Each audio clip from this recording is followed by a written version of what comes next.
Here we go. Thank you.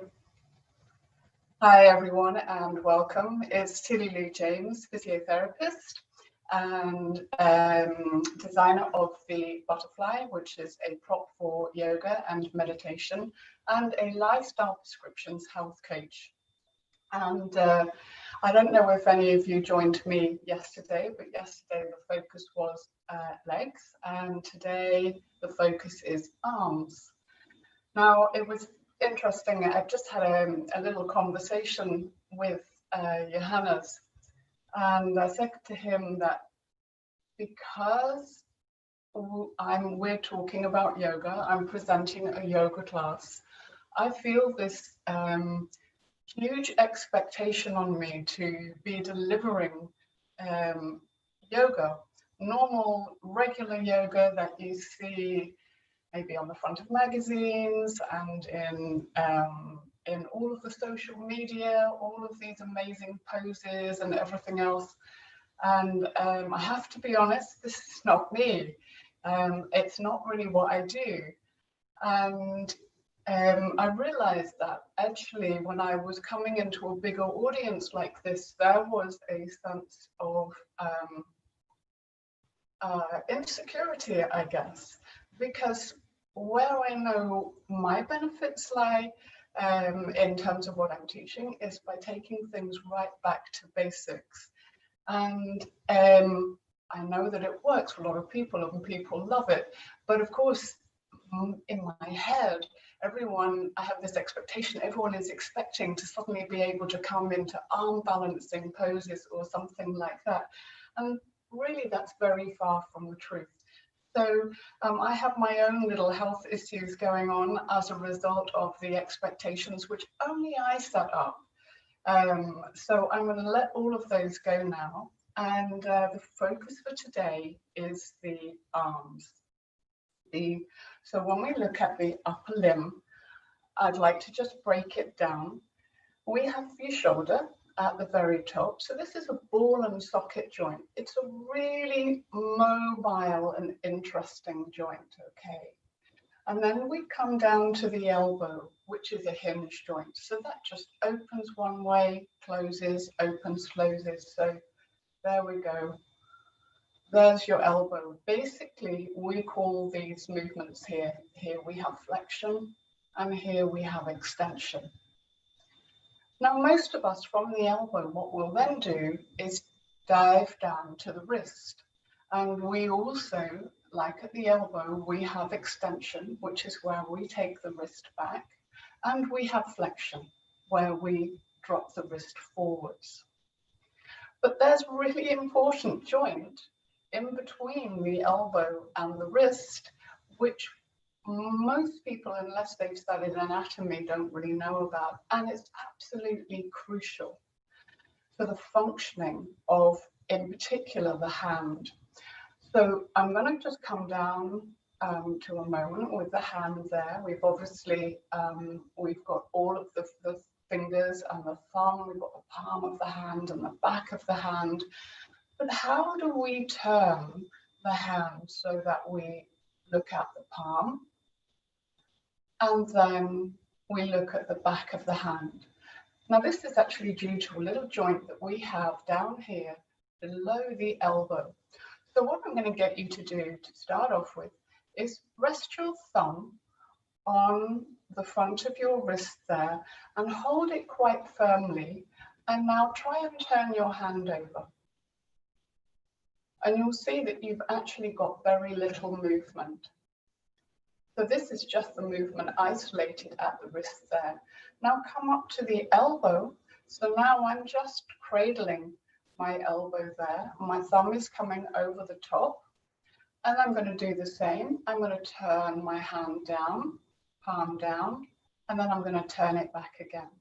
So this is actually, it's this joint up here where I get that rotation. And when you see it anatomically, what you have is two bones like this, and what they're doing is just literally crossing over and uncrossing. That's what the bones look like in the forearm here. So that rotation is carried on all the way up the upper limb into the shoulder. So what is the arm about? What do you think the arm is about? I'm going to just give you a moment there. Maybe even just play with your arms a little bit and just think about what might the meaning be of your upper limb.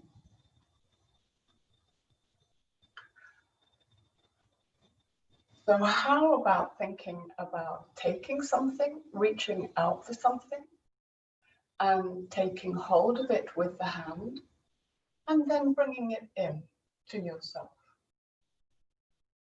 And then maybe you have something in here that maybe you're cutting a piece of cake or something, and you put it onto a plate, and then you give it to someone else.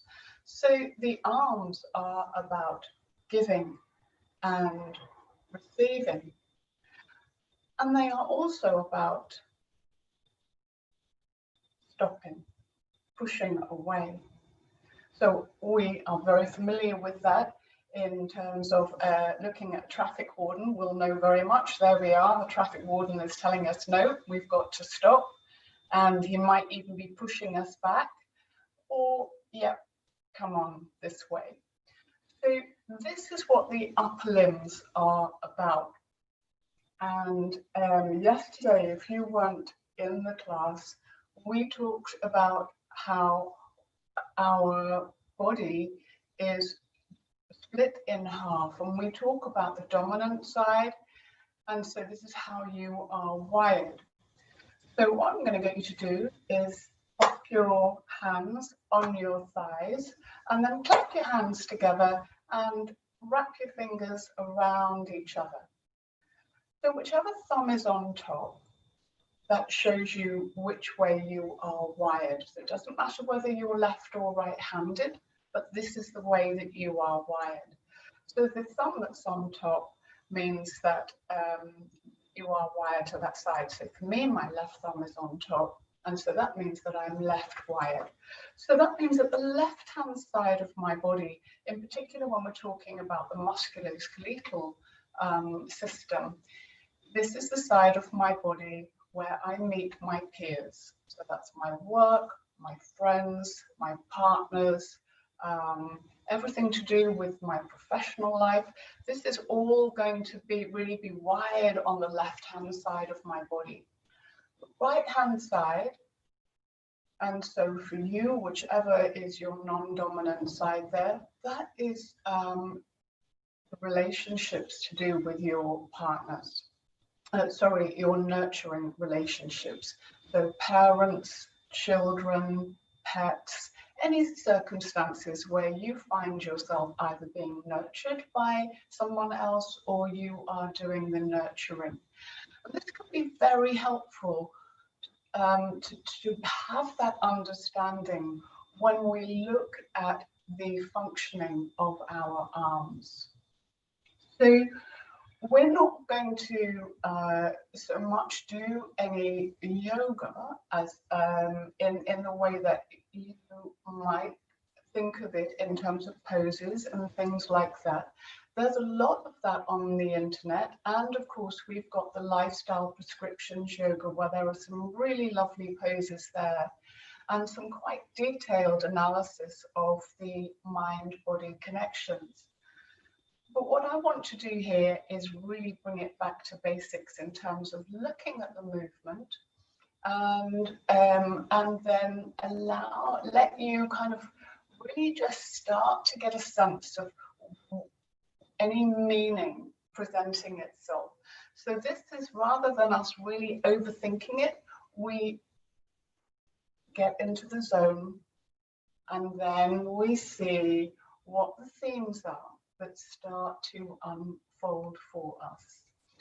So I mentioned that the rotation of the lower arm and how this actually ends up coming all the way up to the shoulder. We've got this amazing ball and socket joint up here, and we can internally rotate and externally rotate.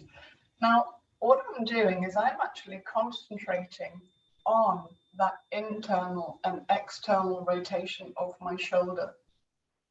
And I'd like you to do the same if you're not already. And can you see how almost without thinking about it, your hand is actually coming into that movement to a greater or lesser extent. But if I want to just leave my palm like that and internally rotate the shoulder, it's more difficult. The arm wants to move as one piece. And thank goodness, because this is where the functional analysis, we don't have to get so caught up with. Can you imagine if every time you wanted to eat an apple or open a cupboard door or pass a box to someone, you had to think of that activity in terms of which muscles to let go of and which muscles to contract? We'd be here, we'd never get out of the door, would we?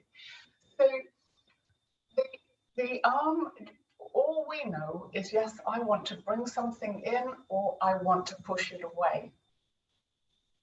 Let's have a look at the meaning a little bit more later on. And but I'd like to invite you to come into doing some movements with the arms. So you can do these in any position you like. You can do them in sitting, or you can do them in lying, or you can even do them in standing. Now I'm actually going to carry on sitting up because it's just easier for me in terms of the demonstration for you to see what I'm doing. I'm going to invite you to come into lying for this. And there's a really good reason why I'm suggesting that you come into lying. Because when we move our shoulders and we move our arms and therefore our shoulders, what can often happen is we can end up overlifting at the spine in order to compensate. So, especially first thing in the morning, let's just say that I was going into a sun salutation and I just take my arms up. Now, I don't have great flexibility of my shoulders. And actually, do you know what? I want to just take a little diversion there. One of the things that you can all do for yourself, and I really recommend you do this right now, is take your thumb, it doesn't matter on which hand, and you try and get the thumb down to your forearm, and you see how close your thumb is away from your forearm. You can see that's mine there, okay? And the other thing that you can do is if you put your forearm on the horizontal and you bring your fingers back. So this is what you're seeing. We're seeing the wrist movement there. Let me just turn it that way so you can see the wrist movement there. Okay. Now that is the extent of the wrist extension that I have. And that is the extent of the wrist flexion and thumb movement that I have. Now I'm going to come down to the hand. Okay, so here I have my fingers here, and I'm going to lift my fingers up and I'm going to try and stretch them up as much as I can. Can you see how little movement I have there? Now that is a very strong indication of how flexible my connective tissue is. So what is the buzzword that we use a lot in Pilates classes and yoga classes these days for connective tissue? It's fascia, all right? And we talk about fascial stretches and fascial movement, and it's a really important part of our body. And it really is, it provides the fabric to the whole of us, and it travels everywhere, and it's all completely interwoven. So you could actually take the skeleton away, you could take the bones away, and the fascia would still hold the shape of our bodies. That's how strong it is. So when you get a sense of this indication, this movement here and the other one that I showed you, they pretty much give you an idea of flexibility of your fascia. Now you compare yours to mine, and there'll be some people whose fingers come all the way back. Well, that means that when you come into any yoga pose, immediately you are going to come into a yoga pose, what looks like to an untrained eye much better than me, because it looks like you're coming into the pose much more fully. But my body, and perhaps I'm talking to some of you out there who have got a similar range of movement to me, it wouldn't be better for us to get into that. The only way that we would get that deep into a pose is by actually damaging our body. So it's absolutely crucial that we look to our own body. And even when a teacher is guiding you, and you might be watching me now and you watch other teachers, that you come into your own body and your own experience of what is going on. And one of the beauties of yoga is the language that comes with it. That actually, if we start reading, the Yoga Sutras and any kind of material around the essence of yoga, we will find that actually it really supports us to come into our bodies and to be very, very gentle with the process. So it is absolutely not looking like wanting to look like someone else. So that was a little detour there, because what I was talking about is the flexibility of my shoulder. Now that is really pretty much the range of my shoulder there. Now I can get it so that it's in line with my body, but look how I do it. By lifting my ribs up and by overarching this part of my back. Now I see people stand like this a lot and sit like this, by the way, in a yoga class. This isn't doing our bodies any good, where you can call it a chest lift, or a rib thrust is quite a good word for it. We want to make sure that our ribs come back down. So whether you're in kneeling or in another kind of sitting position or lying down on your mat, what I'm going to invite you to do is take one hand and wrap it around the side of your chest there, and lift your arm up just as far as you can until you start to get a sense of a bit of a pull on this hand, and see what that feels like for you.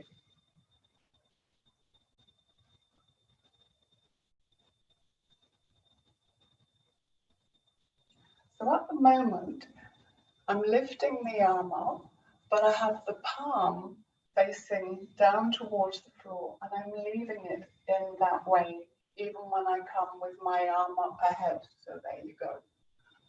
Now, what happens if you start to introduce a little bit of rotation? So I'm going to, my palm is down now. I'm going to start the movement by rotating, and then see how that feels. Now you'll probably find that all of a sudden it feels an awful lot easier. And this is because this rotation is tapping into a normal movement pattern. And then when you come back down, you reverse the rotation. So here I am now, my thumb is down. I'm going to start rotating and then lift up. And then I'm going to de-rotate and come down. So it's as if what I'm actually asking is for my thumb to guide the movement. I'm going to come all the way down now to the opposite hip, and then turn and come up, and turn and come down. Well, we can do that with both hands, but before we do that, let's come over onto the other side, and just this time with your palm down, just raising up and down, and just see how that feels.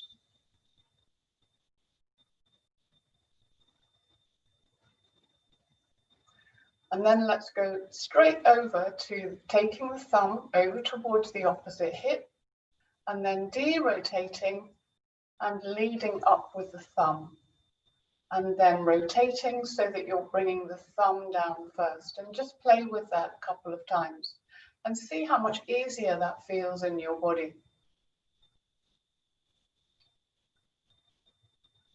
Now, these are great exercises to do if you have any shoulder problems. So the shoulders really are about carrying, and very often they're about carrying responsibility. Okay, so we feel the weight of the world on our shoulders. But as I said, if you have a look at which way you're wired, it might be that there's some responsibility there around relationships, or perhaps around your work, that you start to get a sense of, well, actually, yes, that is where the responsibility is coming. And so what you can do is just recognize that, and actually really spend some time. So let's just say that there's a little bit of an issue there with the left shoulder. Really bring your attention into the left shoulder and breathe in a nurturing energy. You know, if you've got something going on here, you want to treat that part of your body as if you were tending someone else, or a little pet or a little animal, really gently. And in the first place, just let it know that you're listening. So it's like, actually, you know what? I'm really listening to you. I get it. I'm hearing you. I'm breathing in that gentle, loving energy. And then as you exhale, letting all the negative energy go, letting all the heaviness go.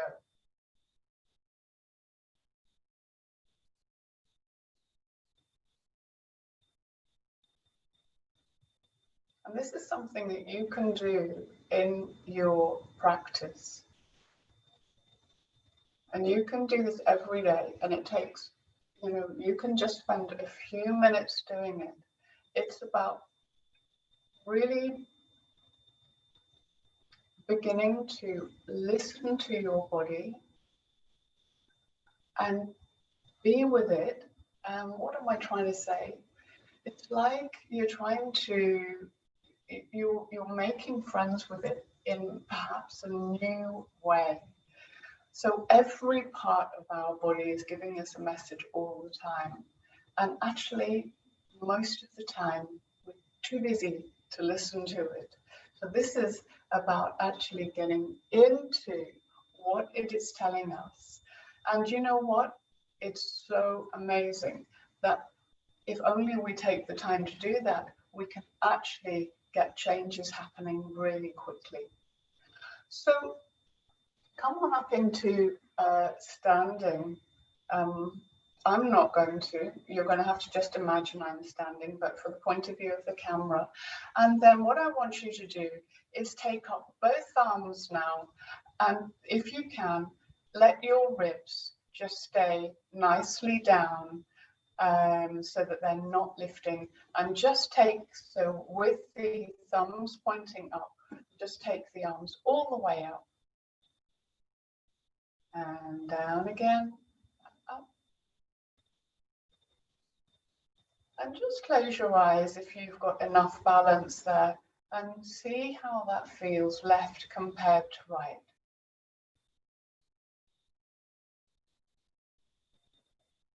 And then drop your arms down by your sides, and now cross them over so that the thumbs are now touching into the hips there.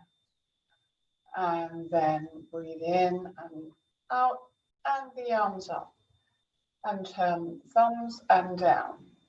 So imagine that you were starting your sun salutation like this. No reason why not. Perhaps don't see it in many books, but it's quite a gentle way to start the sun salutation. Now we're going to do another one.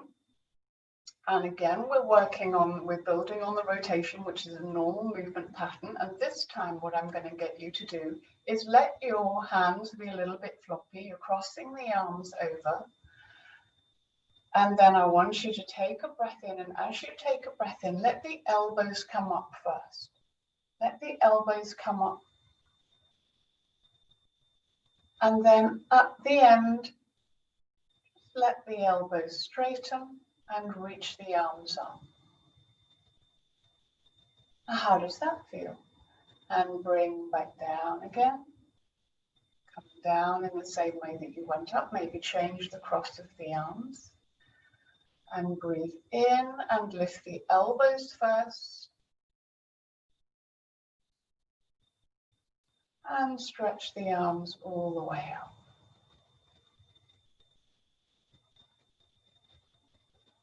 Come back down.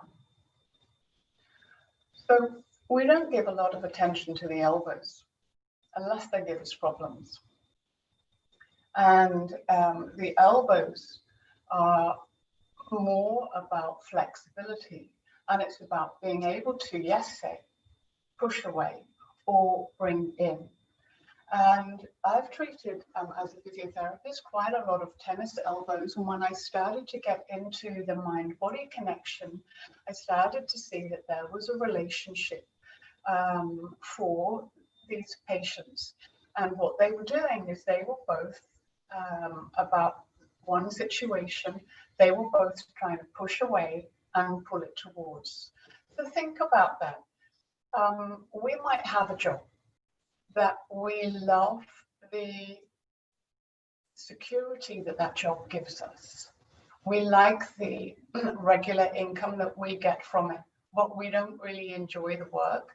And maybe we don't like our colleagues so much, or maybe it's quite a long commute.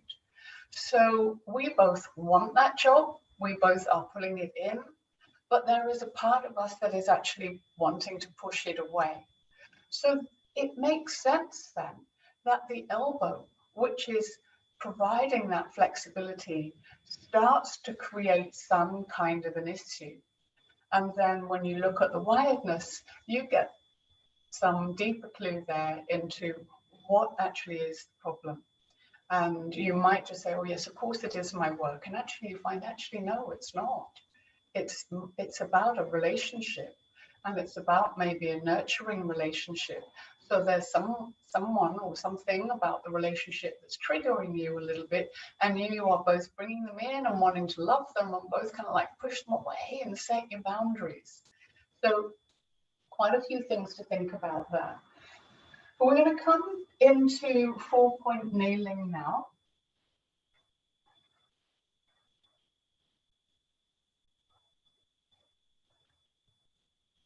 And if you can place your hands somewhere comfortable underneath the shoulders, and your knees, if you're comfortable, underneath your hips. Now, this position in itself, for a lot of people in yoga who come to the yoga mat, and people like me who have got, as you saw earlier, fairly restricted fascia, this is me already at the end of range of my availability. So I actually can't go beyond there. We would call that anyway, past the 90 degrees, we would call that in anatomical language a hyperextension of the wrist. So you can just have a little bit of a play there at how much you feel comfortable. And if it's too much, you can either bring a blanket underneath the palms, the top of the palms there, or this is when you can use a wedge so that you can come up into your 4-point kneeling quite nicely. And then if you want to come into down dog, you can also get the advantage of having the wedge there. But I want you to just, whether you've got a blanket underneath there or not, I'm going to demonstrate without. I want you to let yourself come into this position, and we're going to sort out the fingers a little bit here. So talking about basics. And this is where I find it's really nice to take the fingers of one hand and bring them up through the web there, and then on the other side. Now, of course, yes, I know you can let go to do the other side, but it's surprising how that is a really lovely little focus. And you remember yesterday, if you were here, I talked about picking up the toes and spreading them long and wide. It's the same with the fingers. You want to really make some lovely width through the hands there, as well as the length. And then letting your weight travel down through the arms. And this is just a little meditation here, so we're not going to move anywhere. You're just giving yourself an opportunity to notice how it feels for your hands to be in this position of weight bearing, what that feels like for your shoulders, and feel absolutely free to move them around a little bit and explore with that. It's really quite interesting how we tend not to do that. We come into a yoga position, we're in a class, and we put our hands there, and we kind of just stay stuck.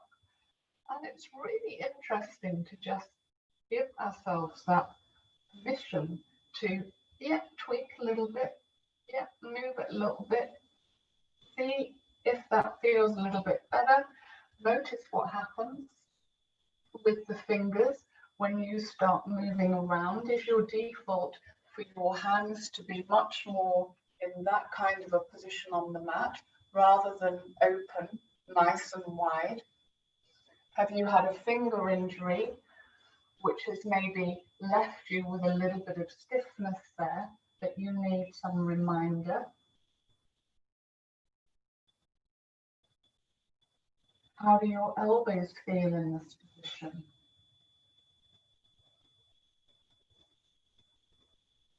Now, people who are hypermobile, they often find that they have to work much, much harder in this position to stop the elbows overextending.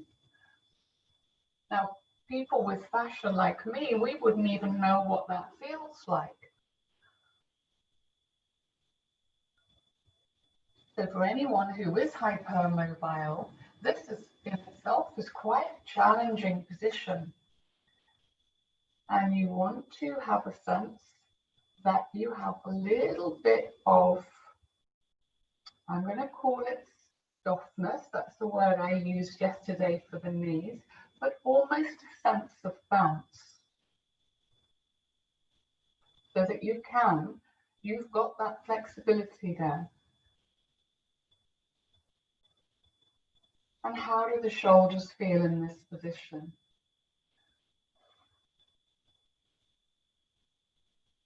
How do they feel with this weight bearing? And when we come into your 4-point kneeling here, which is the start of the downward dog and a lot of other poses that we use in yoga, we want to make sure that the shoulders and the ears are nicely away from each other, and that we put length through the whole of the back of the neck. So we're not looking up like that and shortening the back of the neck, and we're not letting it drop down. We're not letting the shoulders hunch up around the ears. So we've got really lovely length there. And then push through the hands and let your bottom come down towards your heels, and keep pushing through your hands there. Your gaze now, you want to be down on the floor, coming close to in between the knees there. Keeping that length through the back of the neck.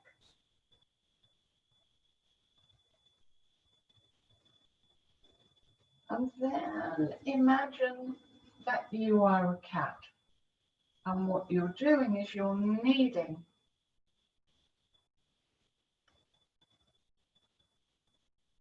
You start to get a sense of what your push feels like on one side compared to the other side. And there's a little bit of flexibility coming in at the elbows and a little bit of finger action coming in here as well.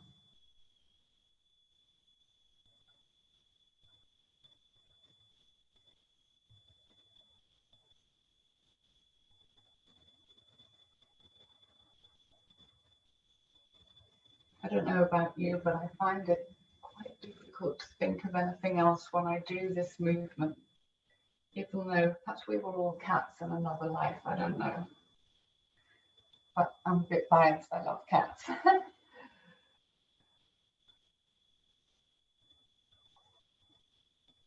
Okay, so let that movement come to a close. And then come up into your preferred sitting position. I'm going to carry on kneeling here. Now, this is another position that we're not going to really talk about today, but if you want to be in kneeling and you don't feel comfortable, your bottom doesn't reach your heels, you can just slip a wedge in between your bottom and your heels there, a blanket, or I'm using the butterfly wedge here. So, you know, whatever works for you. We've talked about the forward motion of the shoulder. We haven't talked about the backward motion. This is extension. This is where we're taking the hand backwards. We're taking it backwards there. And again, we want to make sure that we are not doing any of the movement in the spine here. Now, one of the really nice exercises that we use in yoga is where we use a belt and we come into this sort of position. Now, before we even use the belt, I really like to break down what are we doing with the arm? What are we doing in particular with the shoulder? So there are 3 movements that we can break down this position of putting our hand up behind our back. First of all, we need really good extension. So we want to explore that. And then we want to work with internal rotation. So let's add in some internal rotation as we take the arm back. You can see if I was to take my arm back there with the hand out, that's very different to turning the thumb all the way round, and I'm now internally rotating up the shoulder joint here. So from here, how is my hand going to come up behind my back? I actually need my arm to come this way into my body. We call that movement adduction. So abduction is the arm away and adduction is the arm towards. So you're going to take the arm all the way back, add on the rotation there, take the arm towards body adduction, and then let the elbow bend and see how far up your back you can get your hand.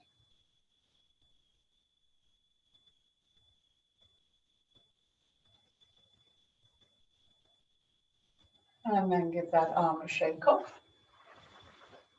and over on the other side. So working with just the extension first of all. Now adding on the rotation.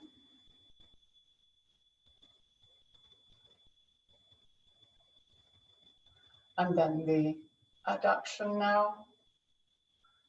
And then bending at the elbow. So really noticing there how it's the elbow that is actually that finishing joint between taking our hand from where it was in space to somewhere else. It sounds obvious when we think about it, but life without elbows means that we couldn't feed ourselves. And I can't but help think of, I had a very, very special cousin who was born with a very rare disease, which meant that he had bone laid down in muscles. And that's exactly what happened to him. He was unable to bend the elbows, and so he was unable to feed himself. And we don't give enough attention to the intricacies of what our body does. In the healthy body, we don't. And so when we come to have problems with the body, we absolutely are working blind. We're working without any prior knowledge.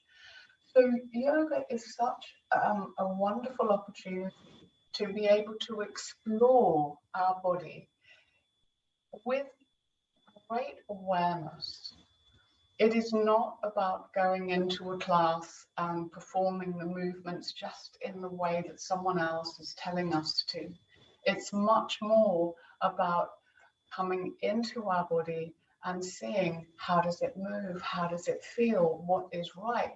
And there will definitely be some small adjustments that work well for you, that don't work so well for another person, but that help to make the movements accessible and which are much more functional for your own body. So I really encourage you to have confidence to explore some of these movements in your body, in your own body, and start to think functionally about how you use your body when you are away from your mat. So before finishing up for today, I want to talk about fingers and how we use fingers and hands. So your fingers are about the final movements of activities. So they for sure pick things up and let things go. Think about that, pick things up and let things go. What are you picking up? What have you picked up and you'd actually quite like to let go of? Interesting, isn't it? But they're also, because they're such detailed movements, they can be, have we picked things up? Have we performed those activities with a real attention to detail, with perfection? And sometimes are we maybe being overly perfect?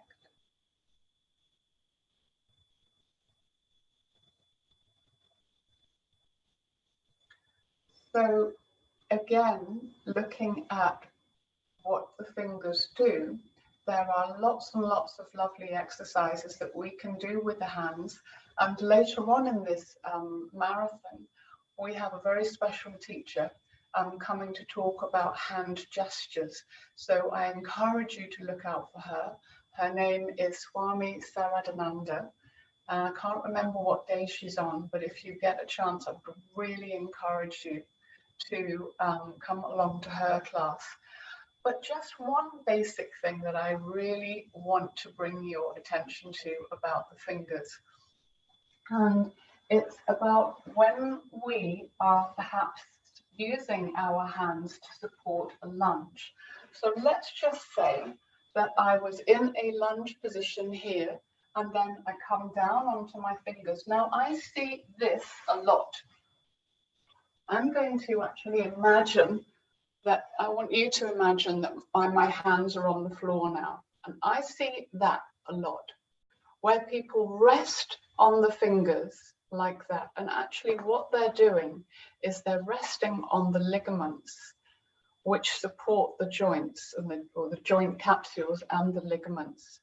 And the same with the thumb. Can you see that there? So they're letting the whole of the hand collapse like this under the weight of the support that they're offering their body. In a lunge, what we would see is that kind of thing. And I see it all the time. And also where the thumb is very far apart from the fingers. Now, you absolutely don't want to be doing this. If you are going to practice yoga and you're in your 20s somewhere and you want to be practicing it when you're my age, you absolutely do not want to be doing that. We want to be a lot more respectful. So when you come into, even without coming into a lunge, I can just demonstrate there, you want to have your fingers working so strongly, and it's going to be relying on the muscles on all sides of the fingers so that you're making this very firm little mountain there. So feel that in your body with your weight on your hands. I'm just going to come up close to the camera so I'm demonstrating. So you're in that position there, very different from that position there. So this is something for you to remember whenever you're coming into your lunge position. Your fingers there, what you're actually really wanting is you're just wanting them to give you a little bit of support for balance. You're not really wanting to collapse your whole weight on them there. If you can't support your weight through your legs, then you need to just be dropping down the back knee there. But even when you're there, I'll still see this kind of thing with the fingers. So just something to let you know about there. Look after your fingers. That's so important. Now then, what we're going to do is we're going to bring the hands together, so palms lightly touching and fingertips lightly touching, and thumbs onto the breastbone. So this is a classic posture that we use in yoga. It's incredibly centering. And we've brought to the surface quite a lot of information today about what the shoulders, the elbows, the wrists and the hands are all about.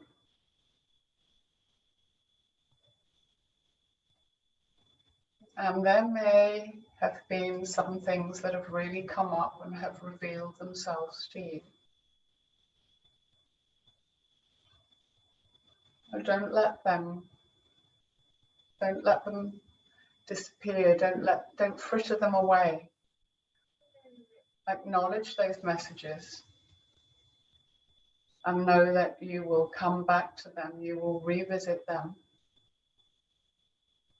Make that commitment to yourself as you come into this heart-centered space. And you breathe in as if it was the heart that was breathing. Breathing in and out of the heart.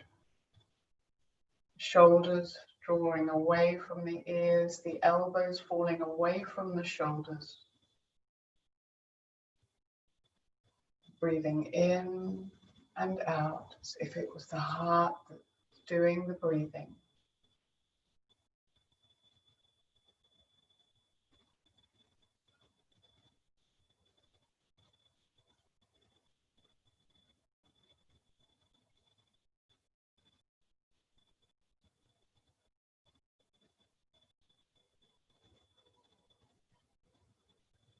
One last deep breath in, allowing that breath to draw all the way down to the belly.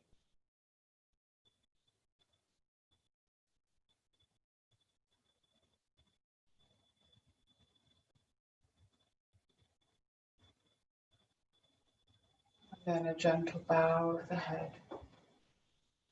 Namaste.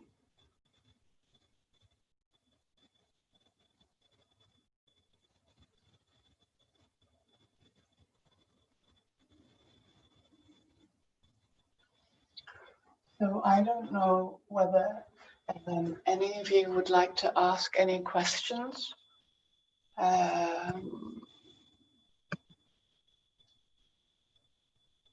If anyone would like to type any questions into the chat box, we have a couple of minutes.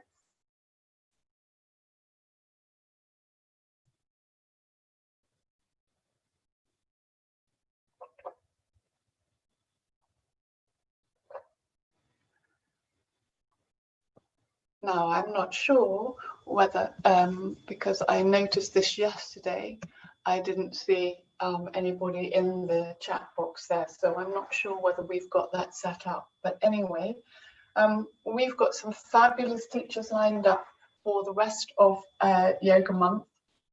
And so I think I'm going to be seeing you sometime next week. I can't quite remember when it is, but look out for that mudra class in particular if you would like some more information about hands. And I look forward to seeing you again next time. Thank you so much for joining me today. And I hope you've enjoyed going back to basics. Namaste.